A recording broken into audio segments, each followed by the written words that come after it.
खेत में है, खलिहान में है, पेड़ के नीचे है, मढ़े में है, छप्पर में है, कपराइल में है, महलों में नहीं है। तो उन लोगों तक मीडिया नहीं पहुंच पाती, लेकिन वो लोग चट्टान के तरीके से बहुजन समाज पार्टी के साथ खड़े हैं। और यहाँ से बहुजन समाज पार्टी अक्सरियत में, अच्छे तादाद में, अच्छे वोटों से जीतने जा रही है। उसको कोई रोक नहीं पाएगा इंशाल्लाह। अच्छा नेताजी, जो बेसिक मुद्दे हैं, जैसे आपने कहा भारतीय जनता पार्टी हमेशा हिंदू मुस्लिम की बात करती है, जैसे समाज लगातार कटाक्ष करती है। मैं आपको बताऊं, हिंदू मुस्लिम का सहारा वो लोग लेते हैं जो हकीकत में बहुत कमजोर होते हैं। कमजोर लोग होते हैं जिनका समाज में कोई अपना स्टेटस, अपना पहचान, अपनी शिनाख्त नहीं होती है, तो वो धर्म को आगे लाके उसके आड़ में अपना कार्य करते हैं। लेकिन ये चीजें बहुत पुरानी हो गई। आज उन्होंने जितने हथकंडे चले हैं पश्चिम से लेके पूरब तक, इस चुनाव में एक भी एजेंडा उनका कोई चला हो तो बताओ। इसलिए मैं तो एक चीज कहूंगा कि मजहब नहीं सिखाता आपस में बैर रखना। हिंदू हम वतन है, हिंदुस्तान हमारा। आप अपने काम पे वोट मांगो, आप अपने विकास जो किया उस पर वोट मांगो, लेकिन आप धर्म की बात करते हो। भाई कोई धर्म ऐसा नहीं है, किसी एक धर्म को आप हमें बता दीजिए जो कोई धर्म किसी धर्म को बुरा कहता हो। लेकिन वो इंसान जो बने, इंसान एक, भाई इंसान किसी शक्ल में किसी समाज का हो सकता है, लेकिन ये लोग जो करते थे वो चीजें खत्म हो चुकी हैं, आवाम जाग चुकी है। अब ना वो 15 लाख पे इनको वोट मिलेगा, ना इनको ऑक्सीजन और सिलेंडर, ऑक्सीजन पे तो इनको देखा ही है कितनी मौतें हुई हैं, ऑक्सीजन नहीं दे पाए। ना इनको गैस सिलेंडर पे वोट मिलेगा, ना इनको चावल गेहूं पे वोट मिलेगा। हमारे समाज के जो शेड्यूल कास्ट के लोग हैं कहते हैं जो दो सब लेंगे, वोट हाथी को देंगे। आप जाके पब्लिक में पूछ लीजिए, इनको कुछ नहीं होने वाला। भाजपा से तो और छोड़ो, जो उनका बेस वोट था, रावत पूरी तरीके से बसपा के साथ आ गया बीकेटी में, और बैकवर्ड पूरी तरीके से इनसे हट रहा है। अब ये बताओ ये किसके दम पे चुनाव जीत लेंगे, हमें बता दें आप लोग। अच्छा नेताजी, जो ये इसे छुट्टा जो मवेशी से लोग परेशान हैं, यदि आपकी सरकार बनती तो इसके लिए आपकी क्या कार्य योजना है? भाई इनके लिए कार्य योजनाएं तो हमारी नेता और सरकार बनाती है। सरकार मार्च में बनेगी भी, बनी नहीं है, लेकिन इतना जरूर कहूंगा कि ये दर्द किसानों का हम लोगों की, हमारे नेताओं के जहन में है। इसके लिए जो बेहतर तरीका होगा या बेहतर कानून होगा वो बहन कुमारी मायावती जी चीफ मिनिस्टर बनने के बाद बनाएंगी। और निश्चित तौर पे भाई गरीब लोगों के खेत चले जा रहे हैं, अमीर लोग तो अपना बाउंड्री करा लिए, लेकिन गरीबों के लिए है। अब उनको जो 2 जून की रोटी मिलती थी, गेहूं चावल मिल जाता था, वो भी नहीं मिल रहा है।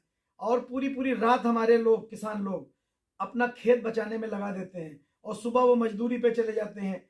तो इन सरकारों ने उनका आराम भी रात का छीन लिया है, उनकी नींद भी खराब कर दी है। इसलिए इनको पूरी तरीके से नकारा जा रहा है। और बहुजन समाज पार्टी इक़्तिदार में, सत्ता में आने जा रही है, उसको कोई रोक नहीं सकता। और बताएं आंकड़ों की बात, बहुजन समाज पार्टी को पहले इन्होंने कहा 17 से 20 मिलेंगी, फिर कहा 24 से 28 मिलेंगी, फिर कहा 30 से 34 मिलेंगी। नेताजी, आपको मायावती जी ने जिम्मेदारी दी बीकेटी की, क्या मुद्दे रहेंगे आपके, किस पर चुनाव लड़ रहे हैं आप? देखिए, पार्टी के हमारे, कभी भी पार्टी हमारी जो घोषणा पत्र है वो नहीं जारी करती है। सीधे जब सत्ता आती है तो कार्य शुरू होता है। और इस वक्त जो बहन जी ने घोषणा की है, मतलब मंच से, कि सबसे पहले तो जो भाजपा ने अपने कार्यकाल के दौरान बैकलॉग, SC ST, इनकी नौकरियों का बैकलॉग पूरा खाली पड़ा है। लाखों नौकरियों का सिस्टम खाली पड़ा हुआ है। कोई नौकरी भाजपा ने बैकलॉग को, शेड्यूल कास्ट की जो पड़ी है भरी नहीं है। दूसरा बड़ा मुद्दा है बेरोजगारी का। तीसरा शिक्षा का। और जो गांव में मैं गया हूं, लगभग सभी गांव मैंने कवर किए 1 साल के अंदर।